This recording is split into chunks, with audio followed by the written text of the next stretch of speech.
Welcome back to the channel on What's Smoking All My Dragons, Divine Righteous Almighty Grace. Overachieving, never slacking. We are back with a video called The Truth About Stonehenge.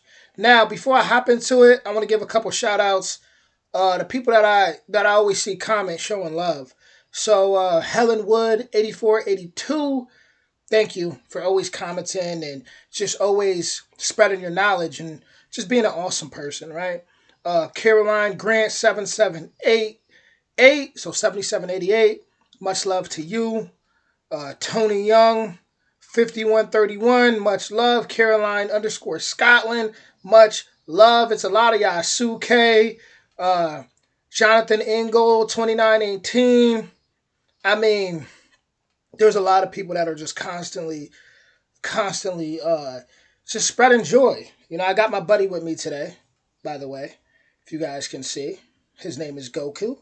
And one thing about the ancients, since we're talking about Stonehenge, right? One thing about the ancients is serpents were very, very, very revered with the ancients. So, and I'm talking about around the world, right? So that's Goku. But yeah, we're going to hop into it. And for you newcomers out there, make sure you guys are watching the video before you comment to the new people, because there's a lot. Like, there was one video I did on about Mother's Day, right? And I seen someone comment. I seen a comment. Someone's like, hey, something they said like, hey, here's a tip. Today's not Mother's Day in the UK or something like that.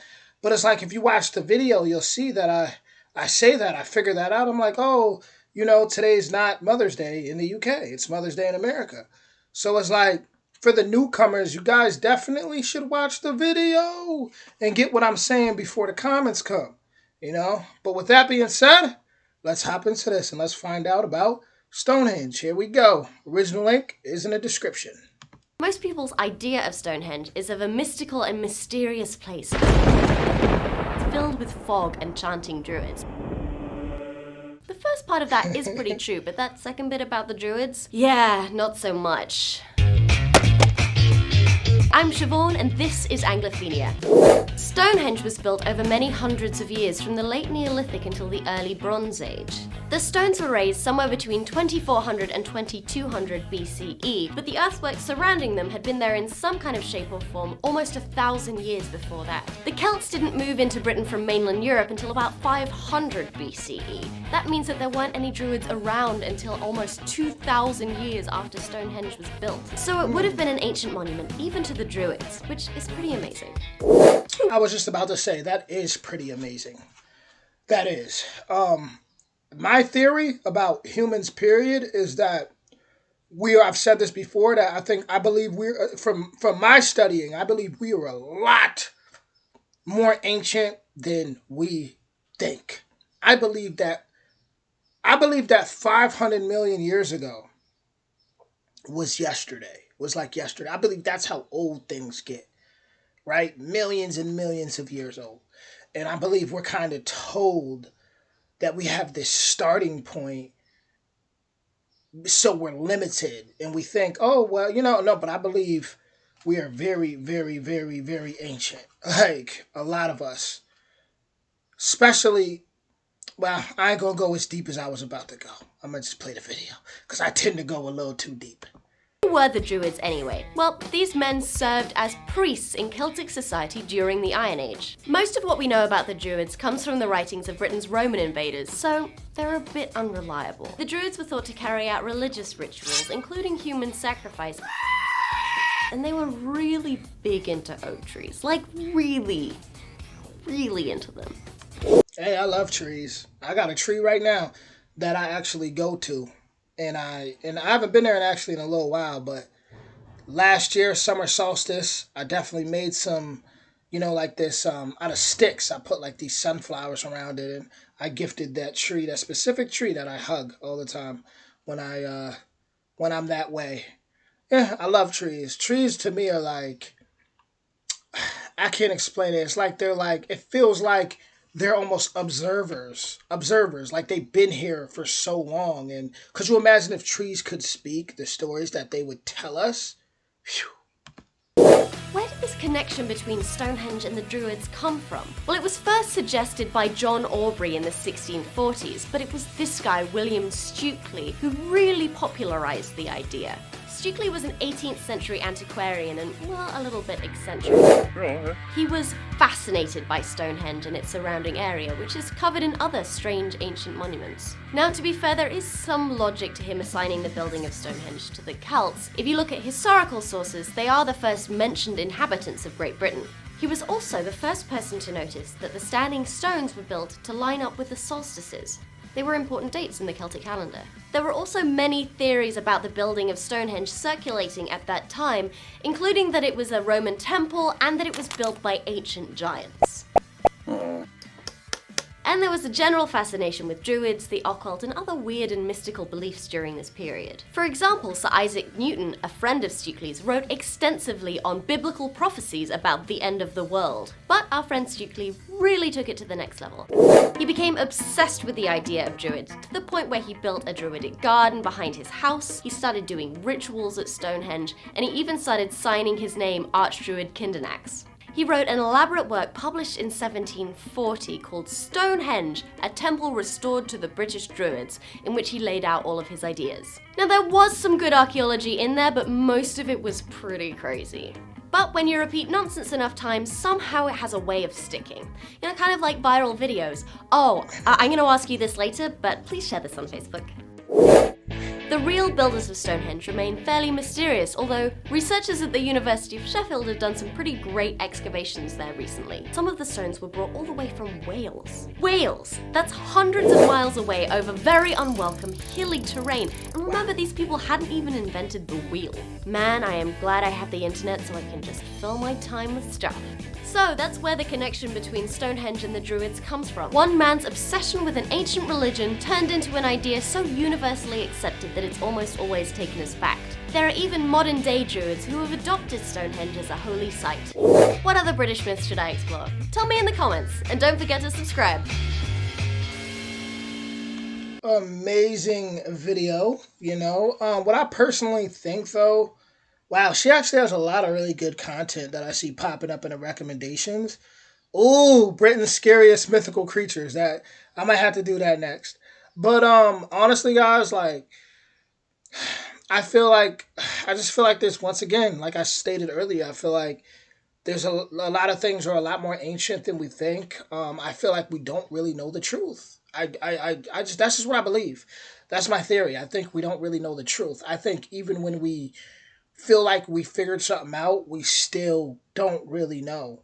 I feel like there's those that have certain abilities on this planet that can do things like remote view into the past and or astral project and things like that. And I believe those people can pick up more truth than a lot of researchers can.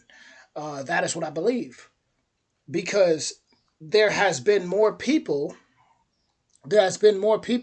One thing about snakes, guys, they're very fidgety. Very fidgety, right? If you get a snake, expect that. They just naturally fidgety.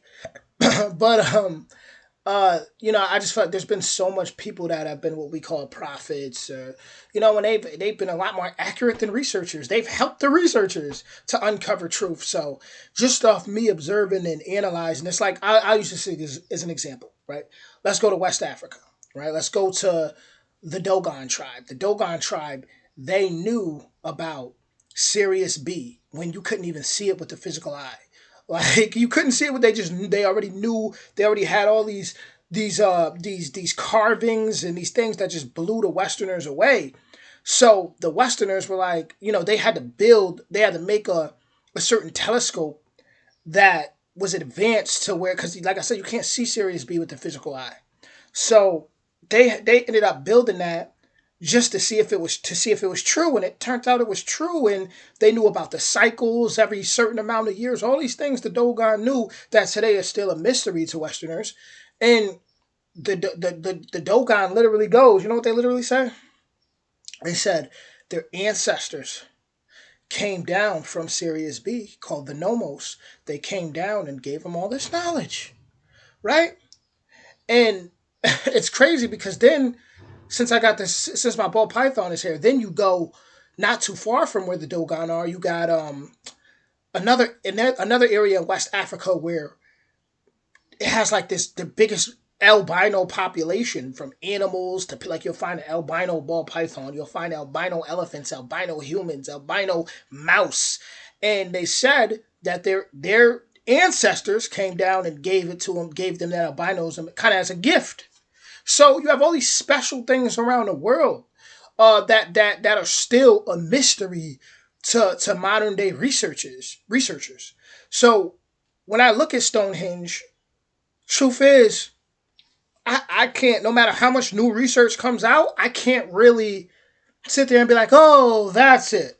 You get what I'm saying, guys? I can't because I believe it's more of a mystery than we think. Maybe giants did build it, right? Maybe giants did build it.